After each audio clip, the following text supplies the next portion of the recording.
Olá, como vocês estão? Eu espero que todos tenham acordado bem e na paz do Senhor e com a atenção voltada para os conselhos que o nosso Deus nos deixou na sua palavra. Eu sou a pastora Ana Maria da Igreja Bíblica Cristã de Guararema e nós vamos falar do terceiro conselho do Senhor. O nosso texto está no livro de Êxodo, capítulo 20, verso 7. Diz assim: não tomarás o nome do Senhor teu Deus em vão, porque o Senhor não terá por inocente o que tomar o seu nome em vão. Nós vamos hoje abordar duas formas de aplicação do terceiro conselho do Senhor. A primeira forma, nós vamos usar um modo específico, voltado ao sacerdócio, ao povo de Deus, às pessoas que servem a Deus e que ensinam sobre Deus e sobre a sua palavra. Quando essas pessoas têm atitudes contrárias a Deus, elas estão levando o seu nome em vão, colocando o seu nome em vão. Vamos ao primeiro exemplo. O primeiro exemplo que nós vamos falar hoje é do povo de Deus. Quando vamos ao culto, esse é o povo de Deus, é aquele que vai ao culto, que ouve a palavra e que não leva em consideração o seu ensino, fingindo atenção, mas com o coração longe do verdadeiro Deus e da sua palavra. O nosso segundo exemplo está em líderes espirituais. Aquele líder que prega sobre o amor incondicional das pessoas. Acha importante esse amor, mas quando eles são procurados por essas pessoas, eles têm 1000 desculpas para não as atender.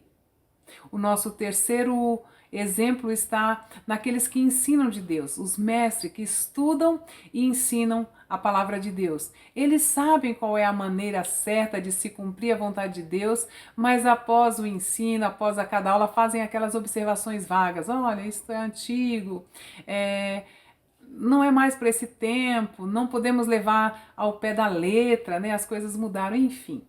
Ensino certo só para conhecimento. E nós sabemos que a palavra de Deus é vida. Quando ela entra na nossa história, quando ela entra na nossa mente, no nosso coração, ela muda o nosso comportamento. Deus quer que sejamos honestos e que o nosso culto em direção a Ele proceda da verdade do nosso coração. O nosso culto deve ser, então, fruto da nossa relação com Deus. Amém? Do contrário, também estaremos tomando o seu nome em vão. Na segunda aplicação, então, nós utilizaremos a forma genérica, de modo geral. Para todas as pessoas, esse conselho pode ser visto como um lembrete útil para não se fazer promessas que não se podem cumprir. Sobretudo promessas que a pessoa diz, eu juro por Deus, não faça isso. O livro de Tiago, no capítulo 5, no verso 12, diz assim: acima de tudo, porém, meus irmãos, não jureis nem pelos céus, nem pela terra, nem por qualquer outro voto, antes seja o vosso sim, sim e o vosso não, não, para não cairdes em juízo.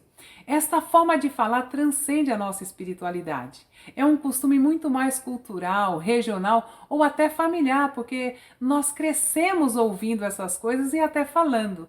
Então, o terceiro do conselho de Deus pode ser considerado uma advertência sobre o uso de palavras ofensivas, na tendência comum que nós temos de usar o nome de Deus como uma arma para nos vingar das pessoas. Que Deus nos livre disso. Vou dar um exemplo. Você vai se acertar com Deus. Deus vai te dar o que você merece. Deus lhe dê em dobro o que está me desejando. Vá com Deus até a esquina. Deus lhe pague. Se não pagar, nem eu. Então existem muitas formas de tomar o nome do nosso Deus em vão. Estas são algumas mais corriqueiras. Deus é santo.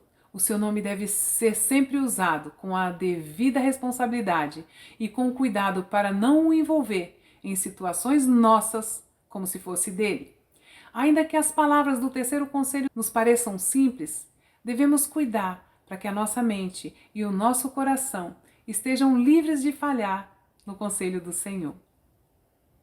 Bom dia, com muita alegria, e até o próximo vídeo, no qual falaremos do quarto conselho do Senhor. Que Deus nos abençoe!